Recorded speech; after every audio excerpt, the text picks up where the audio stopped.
Hi there, I'm Christine Conrad, and you're listening to another episode of Innovative Tac-Tips, where I interview trailblazers in the various industries. And I get the opportunity to speak with Nancy Weinmiller-Basinger, who is the CEO of Big Brothers Big Sisters of Utah. Thank you, Nancy, for your time. I'm excited to ask you a bunch of questions because I think the people that are listening, not only you can make a big impact, but the things that you've been doing can make an impact. So the first thing is, what do you do for Big Brothers Big Sisters of Utah, and what makes your heart sing about it, about the Yeah. industry? Well, I have had the privilege of being the CEO here at Big Brothers Big Sisters of Utah for going on 10 years. And and what makes my heart sing is seeing really almost on a daily basis the stories that come from the mentors and the mentees, which we call bigs and littles, as you know. And And I'll tell you, we start every staff meeting with a mission moment. We start every board meeting with a mission moment. And I just think every single time I hear one of the stories about how, in people's own words, about how being a big has impacted their life, or about how having a big has impacted the life of a little, and frankly, their whole family. Sometimes their larger, sort of even extended family. That makes my heart sing. That's for sure why I get up every day. I love that. It gives me the goosebumps because I was just talking to a leader in the cybersecurity world, and one of the reasons why I started this podcast is because I want to educate, inspire, and just basically inform. And I think everyone can have more mentors in their life. And I think Yeah. with Big Brothers Big Sisters of Utah, I'm a big myself, and I think the way, if I can make an impact and add value to someone's life, short term and long term, like Mhm. I've I've done it, right? Like I've that's success to me. And I think my next question to you is there any like specific piece of research that has made a big impact of your tenure of being at Big Brothers Big Sisters of Utah? Yeah, there's a ton of research on Big Brothers Big Sisters. We nationally have been around for 120 years. Here in the state of Utah, we're in our 47th year this year.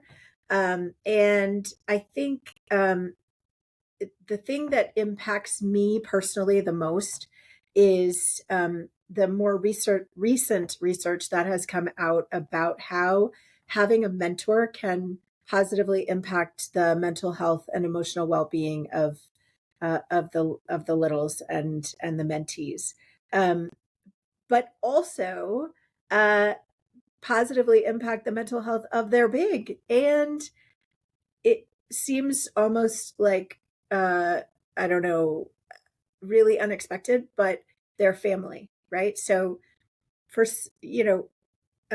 having somebody to talk to, having a positive relationship in your life is good for all of us.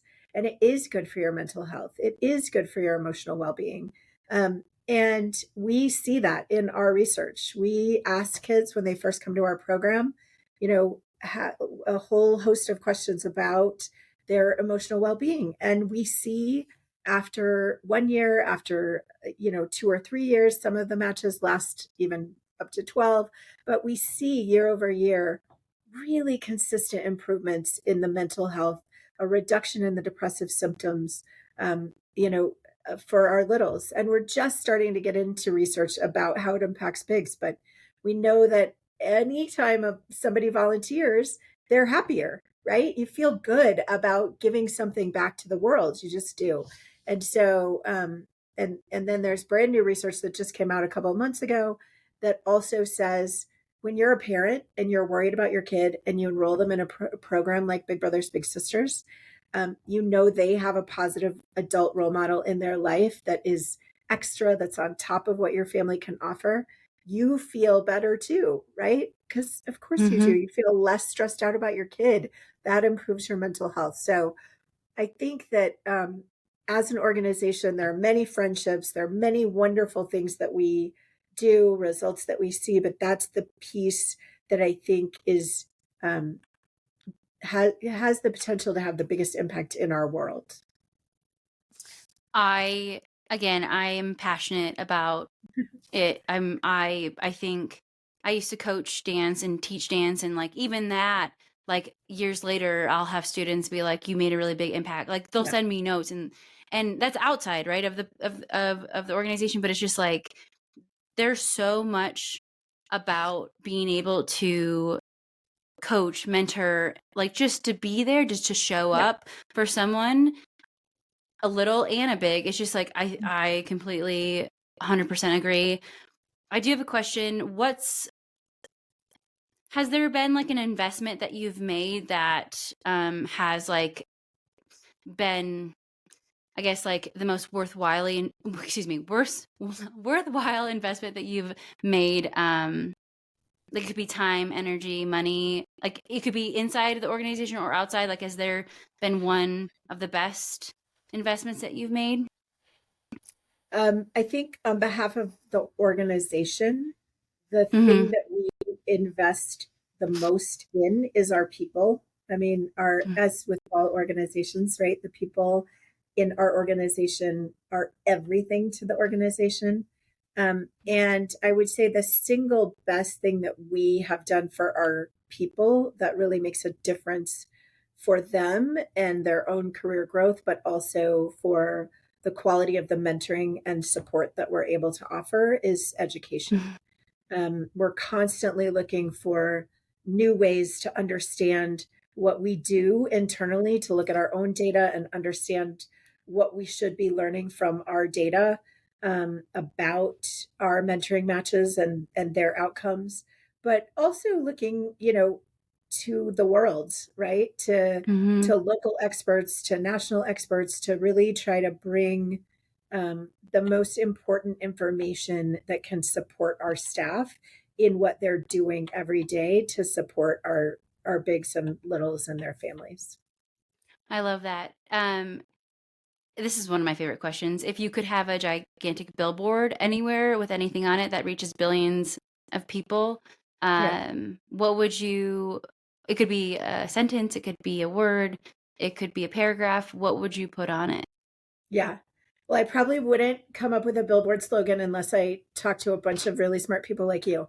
But it would be something like it really does take a village, and we can all change the future village starting right now today, one relationship at a time, by helping mentor a kid. I think I've had the goosebumps for the last like 10 minutes. I Yeah. just like, and I think this month is also Mental Health Awareness Mhm. Month too. Yeah. I feel like that should be like the whole year, right? Because Yeah. the impact of your mental health as a child to an adult Mhm. is just crucial. And I think the way that the organization just basically shows up is super important.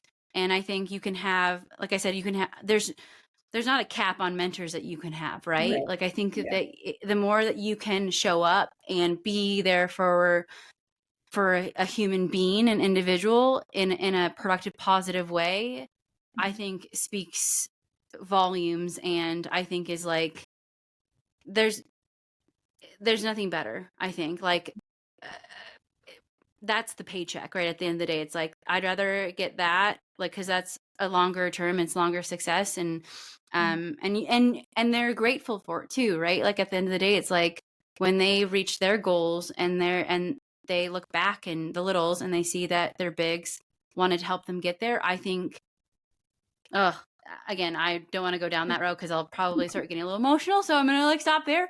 Um, I guess what's one thing about you that people generally surprised about, to just to talk about more about you and your background? Well, I think the thing that people would be most surprised to learn is my son loves to tell this story that he learned every swear word he ever learned because he was in the room or just even in the next room while I was watching Indiana basketball. So That's funny.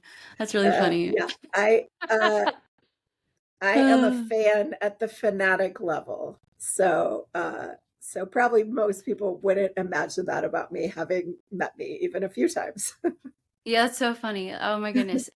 I have a question. Caitlin Yeah. Clark, she's going to Indiana, right? Is that, or She's am I off? yeah, she's the WNBA for the Indiana Fever. Mhm. Okay, that's what I thought. Okay, so I just want to Mhm. I was like, I'm pretty sure she'll contribute to hopefully Yeah. more success on that Yeah. and for Indiana. But that's Yeah. funny. I do have a question about kind of like, I guess, mental health, because it's Mental Health Awareness Month. Mhm. When you feel overwhelmed or unfocused or lost your focus, what do you typically do? What are things that you do to ask yourself that people can maybe apply to their times when they feel overwhelmed? I know that when you're an executive, there's a lot of decisions to make and a short window of time to make those decisions. And not even that, like impact coming out from like other, Mhm. other parts of your life. And so, Yeah, for is sure. there anything that you do or like a routine that you Yeah, have? it's funny. I think it's the same answer for both things, right? Which is Hmm. I talk to my friends, I depend on my friends, and I think they depend on me too. So that reciprocal relationship is so important as a CEO in a network of a national organization, right? We're all the CEOs of our own organizations in our city or in our state, whatever it is, but we're part of a national network that has 230 other affiliates of Big Brothers Big Sisters, and so there are so many people that have my same job and have my same stresses and things that are going well and things that are really hard. And I'm so lucky that I became a nonprofit, CEO director in this situation because uh, the thing I think that was most surprising and for sure most helpful is that I have friends all over the country who I can call any minute of the day, in the middle of the night, maybe even, and say, "Oh my gosh, I'm going through this really hard thing, and I need to talk to somebody about it." Because as the leader, you can't always talk to somebody inside your organization about what's happening, and so um, that for sure is the thing that helps my mental health the most inside the organization, and I have the exact same answer outside the organization, right? When things that are not work related, or sometimes even when they are work related, are getting really hard. I have a group of friends that I um, rely on to kind of pick me back up and help keep me going. Yeah, again, and this second question about that, because I think friends keep like accountability, right? And just like baseline of being like, okay, this is what I think. It might be out of this world, my way of thinking, but it's Yeah, like it's always nice to have multiple sounding boards, right? yeah. Because it's like at the end of the day, it's like you want to make sure you make the best decision. And I always like to ask this question as a follow up, because I believe failing is like just throwing in the towel, right? Giving up, not even like considering a resolution or a compromise or any of like basically an effective, productive outcome. How has failure or parent failure set you up later for success? And then do you have a favorite failure of yours? Yeah, this is a really long story. I'm going to try to make it short, but I've had sort of kind of different phases of my career.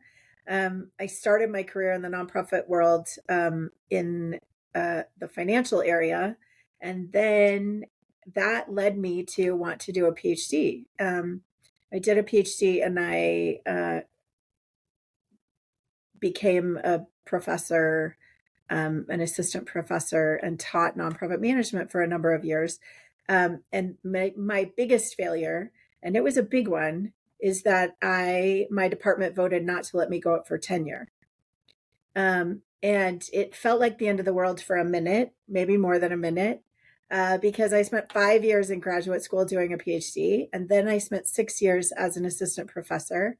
And about halfway through that sixth year, they said, "Yeah, we don't think you're going to make it, so we're not going to let you go to your seventh year and try to go up for tenure. You're done." Um, and uh, and it was obviously very, it was something I had invested a lot of time and energy into, and I wanted to succeed, and I didn't succeed. Um, and it's funny because now looking back, had I succeeded, I wouldn't be here. And not to get emotional, but I think this is where I was supposed to be. So Thank you. Yeah, thank you. I sorry. again, I no, I'm it's again, I've had maybe like an ounce of that, right? That's a lot of, schooling and a lot of like I didn't know that Yeah, about you. So like yeah, that's yeah, fun to learn, right? Because it's like yeah, you put so much time and energy and yeah. you're so dedicated and Right. focused, and it's like you feel like the rug is like pulled from Yeah, under you, and it's funny how like when time passes, you're like, that makes sense now. You're like, yeah, this is why. At the time, you're like frustrated, fuming. I mean, I'm yeah. like, Just yeah, you sad, just, right? You don't. I mean, yeah, yeah. failure when you're in the middle of it is so hard and sad and hard to reconcile, right, in your mind. Yeah.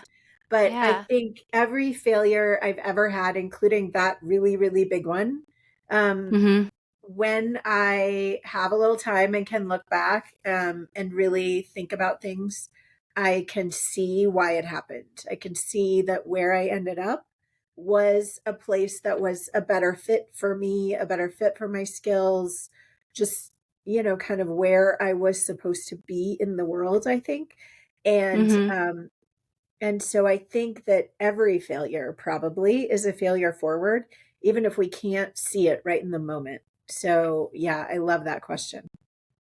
Yeah, and again, like it has given you more probably empathy for people either that are coming out of that field or just like being in nonprofit, right? It's like again, not that you didn't have an like overflowing empathy, but it's like it gives you another perspective of how you Yeah. can like be there for someone Yeah, because for sure. And those I feelings are just talk so large. yeah, So, I talk to our Mentor 2.0 students, um, maybe not every year, but probably at least every couple of years. Um, and I say to our high school students, like, my whole life, you could look at as a whole, you could look at where I am right now, and you could say, "Oh, I can't imagine getting there." But I can tell you about the 10 failures that led up to me getting where I am today, right? And so even when you think like, "Oh, I want to do this," but you don't get there, sometimes it works out 10 times better than you could have imagined. So I just think 100%. it's such an important lesson for all of us, and it's an important lesson to share with young people in particular because um I do think sometimes you look at somebody and you think, oh, they have it all together, or they've had it really easy, or whatever your assumptions are. And so I think sharing some of your failures is always a great lesson. 100%. I always say like executives are people and they've been through a lot Yeah, and yeah. for them to get to where they are and again like when people are like, "Oh, I can't do that." It's like you can do anything you put your mind to. I just spoke to a gentleman who it was a Green Beret. Oh yeah. He's a military veteran and it's like he's done some really cool things, but at the same time it's like he had no idea that he would be working in tech. He thought he would be Right.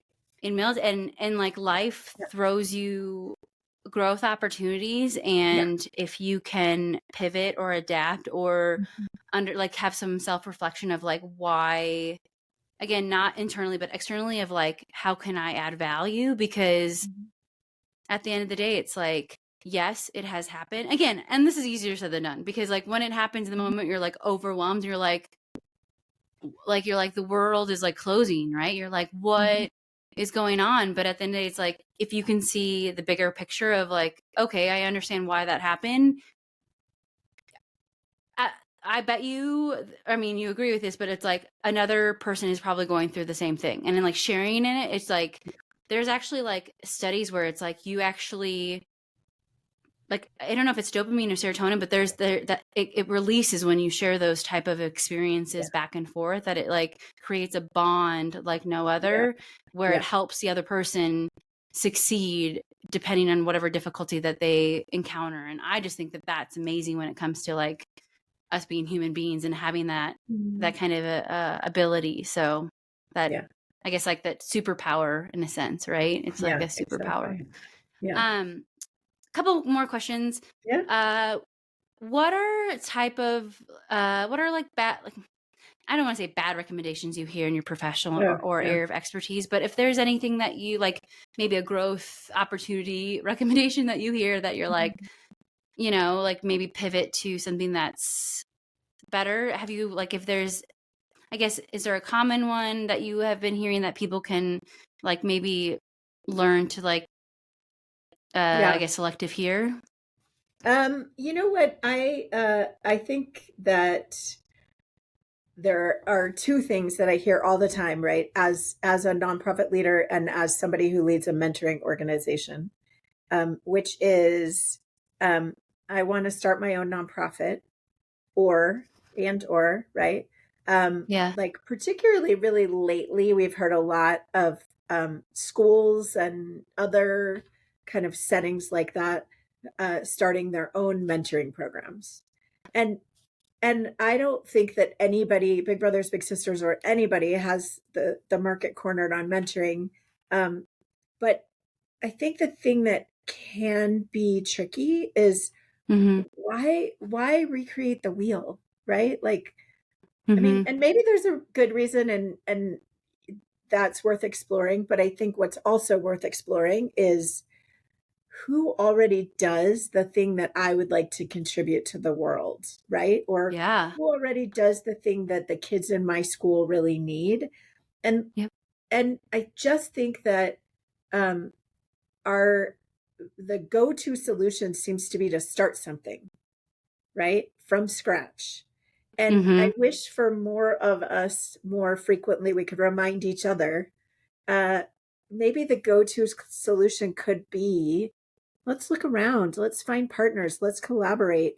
Um, I really think that if there were more of us looking around and looking for ways to really bring our strengths to the table, we Mm-hmm. would be offering better solutions as a company. We'd be better, offering better Oh, solutions to our communities. Um, so I just think that I don't think it's in any way specific to my industry, but within my industry, right? That's what I hear. Let's start it. yeah. I'm gonna start from scratch. Will you come tell me what you know so that when I start my thing from scratch, it's better informed? Like, no, don't start a thing from scratch. Just come let's think about how we can work together to Yeah. build Leverage your something resources, really cool. and yeah, strategic partnerships. I think that's huge. I think that's even more impactful, right? Alliance, called alliance Yeah, marketing and alliance strategic partnerships, right? yeah, Like it reinforces kind of the vision and the pit and the mission and like what you guys are trying to do, right? The outcome. And I think since Big Brothers Big Sisters of Utah, it's the 47th year. It's like you guys are doing, you're making big strides and impact to mm, the littles, and I think it's huge when you can showcase that on a national level. So yeah, I totally agree. Last question. Where yeah, can people find out more about you and what Big Brothers Big Sisters of Utah is doing, and yeah. where can people find So it? Big Brothers Big Sisters of Utah's website and social media has have all the information. So our website is bbbsu.org. And you can follow us on social at bbbsutah. And people can find me on LinkedIn under Nancy Weinmiller-Basinger. So, yeah. Awesome. Well, thank you so much, Nancy, for your time. And I still have the goosebumps, so we'll have to like have to put like maybe get a blanket or something, be like warm. I'm just kidding. Anyways, well, thank you for your time, and Thanks, Kristen. yeah, thanks.